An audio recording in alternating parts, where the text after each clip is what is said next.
I had the pleasure of seeing you back in the spring in Columbus, Ohio, when you played the really big Sonic Temple Festival. And you were doing double duty that day, and a lot of people were going, wow, Mark is doing two big gigs in one day.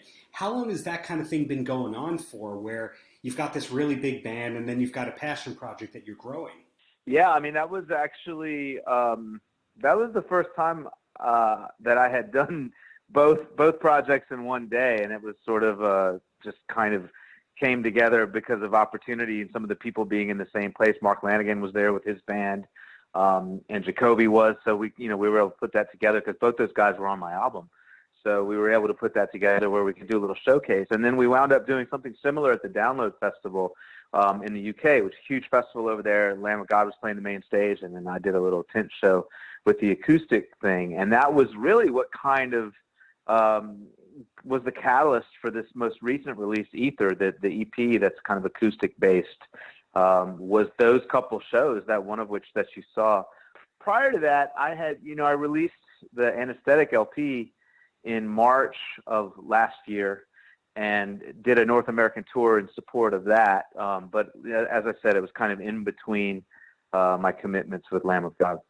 Well, when you're making an EP, it's almost the same amount of work as making a full length, because even though it's fewer songs, there's still publicity and PR, there's mastering and artwork and all the metadata and all that kind of stuff. Did you know outright that Ether was going to be an EP instead of a full length? It's funny that you mentioned that. I did know that it was going to be an EP, and having never released an EP, I figured half the songs, half the work. Right. And as you so knowledgeably have pointed out, that's not really how it works. Certainly less time, particularly in this instance, because there are two covers on the EP as well. So it's 5 songs, but 3 originals. You still have to sort of arrange those and plan for them and figure out how you're going to do them, even the covers. But in terms of the writing, it was less writing. Really kind of a different trajectory altogether, though, because Anesthetic, the LP I put out last year, was written over the course of a number of years, really. In fact, when I started writing the songs, some of the songs on Anesthetic, I didn't even realize I was writing songs for a solo project. In a lot of cases, the songs existed before the project did. Ether, very different. I kind of knew I was doing this project as I sat down to write, so I was very sort of strategically writing with the idea that I was doing an acoustic-based EP, so everything was new. All 3 originals were written within the same 3 months or so, knowing that it was going toward this project. Honestly, I think it was even faster than that. I think it was just really a couple months that I was writing and recording, so it came together really quickly. I think it's John Bon Jovi who said that you have your whole life to write the first album and 6 months to write the next album. But in your case, it's incredible that you were able to get an EP and a full length done while Lamb of God was still touring and doing stuff. Has this need to write solo material inspired you a lot on the Lamb of God and to be creative as well? Do you have a lot going on that end creatively? Yeah, I mean, we did a whole Lamb of God album in that time as well. So yeah, it's been a crazy year for me in terms of output and I guess productivity. But in terms of how one affects the other, I think it's really positive for Lamb of God ultimately, because me writing rock songs and writing blues-oriented songs and writing acoustic material and that kind of thing, there's nothing new about that for me. I've been playing guitar my whole life, and I've always been intrigued by that kind of music, been a fan of all kinds of different music. I play slide guitar, I play acoustic guitar, I play blues. In fact, if anything, I consider myself kind of a displaced blues player. That's not to any disrespect to metal. I love metal. It's my home. I'm in what I consider to be one of the best thrash metal bands going right now, and I'm really proud of that and lucky to be a part of it. But I've always been into rock and acoustic and country and folk and blues and all kinds of stuff. So there's nothing new about me writing this kind of stuff. The thing that's new is I've gotten the opportunity to have a platform for it, to have a destination for these ideas, and an outlet through which I can, put them out to the world. So that part is new. And what it really does for Lamb is it kind of alleviates some of the sort of outside stuff that won't fit into Lamb of God that I might be trying to kind of force in or trying to get some sort of place for. Going to write for Lamb, I have a kind of different kind of clarity and focus now that I've been able to sort of have a place to put all these other ideas and all this other sort of what I would call like a Jones to do something different. When I look at the lineup of both the EP and your full length, it's a who's who in a way that reminds me of how on Shrapnel Records, Shredder kind of albums, they would be, this is the star guitarist, but the lineup on every song is totally different.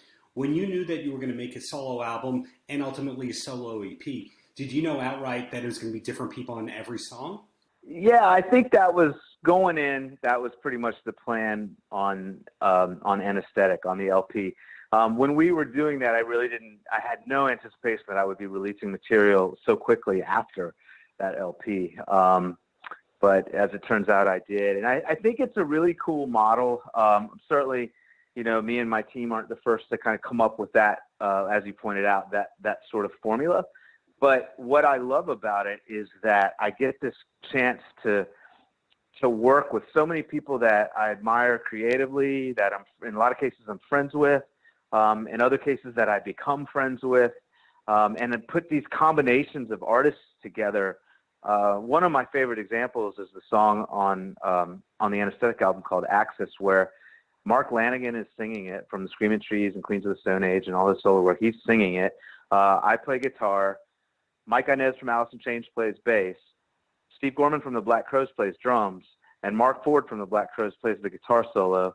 And Miles Kennedy is singing the background vocals on the song. Like, to put that dream team together on a song, on an album that has my name on it, I'm like, what world am I living in? This is the coolest thing, So I get to be not only a part of like those kind of combinations, but I also really, in a way that I haven't really felt in a long time, I get to be a fan of this stuff because I'm working with, not that, I admire the guys in my band too, but I kind of work with them all the time. So you get a little desensitized to it, but I get to bring in Lizzie Hale and hear her sing, her version of She Talks to Angels. And I get to work with Mark Morales and Miles Kennedy, Mark Lanigan. I got to write and record a song with Chester Bennington, like unbelievable. So I get to be a fan of this stuff, and it's a really cool thing to be a part of, man. I'm really grateful. It almost makes you feel like a Duff McKagan kind of character, where he was the rare person who was cool with the hair metal people and the grunge people and the indie rock people all at once. Is your life kind of like that in a way that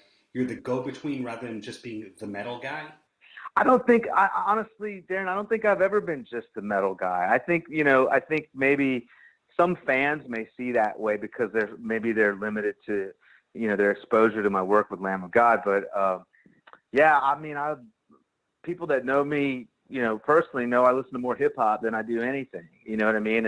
And that when I come home and play guitar, I play blues, and my daughter's middle name is Page because my favorite guitar player is Jimmy Page. You know what I mean? So it's like, I don't know. I like hanging around creative people, whether you play country music, folk music, whether you rap, whether you're into metal, whether you're a painter, whether you're a writer. Like, I just, I think I appreciate creativity on all levels, and I don't feel really trapped genre-wise on my instrument or in my songwriting. I'm lucky enough to be a part of a heavy metal band, and I think we stay true to the legacy of the band, to the body of work that we've put together. And, when we do new material, which we have recently, we sort of keep that in mind. I don't feel limited by it. I just feel like I have a respect to the band itself. But yeah, outside of that, man, I just love music, man. Usually when I interview artists, I like to ask them what life is like outside of music. But given the fact that you were touring and did the Lamb of God album and did a solo album and a solo EP within the last year and a half, it doesn't sound like there's much beyond music and family these days. That's really it, man.